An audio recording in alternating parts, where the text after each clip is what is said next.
Work that deprives a child of adequate education, health, leisure, and basic freedoms is child labor. The International Labour Organization estimates that about 160 million children globally are involved in activities that can be described as child labor. Some of these children are exposed to work in hazardous environments, slavery, and other forms of forced labor and illicit activities such as drug trafficking and prostitution, as well as involvement in armed conflicts. In countries such as Tanzania and Congo, economic hardships have forced many children to work in gold mines. South Sudan is also reported to have child soldiers endangering their lives at the battlefront. The International Labour Organization estimates that 2.1 million children work in cocoa production in Ghana and Cote d'Ivoire. Figures also show that about 21% of children ages 5 to 17 in Ghana are involved in some form of child labor, and 14% are engaged in hazardous forms of labor. As the world marks Day Against Child Labor, advocates are calling for commitment and action to eliminate all forms of child labor. In an interview with GBC News, the Regional Coordinator for Africa Global March Against Child Labor, Mr. Andrew Stego, said Ghana has made some progress in ending child labor in some communities. We have succeeded in Kpando Toko, and the good news is that the people of Kpando Toko themselves, their colleagues are asking them, how did you do it? So we have now moved to Abotwase, and the people of Toko are assisting us in the union, and then the paramount chief of the area, and then the rest of the community child protection committees and the rest are assisting to make Abotwase also a child labor free area. There are problems there.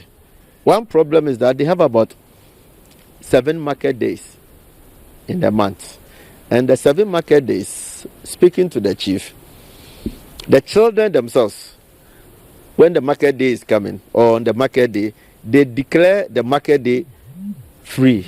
So every market day, children declare it school free. So although the teachers will come to school, it's their problem. The rest are doing serious business in the market and the serious business going to fishing. And when you investigate the root causes, you will notice that some of them are family heads. A 16-year-old who is feeding the family.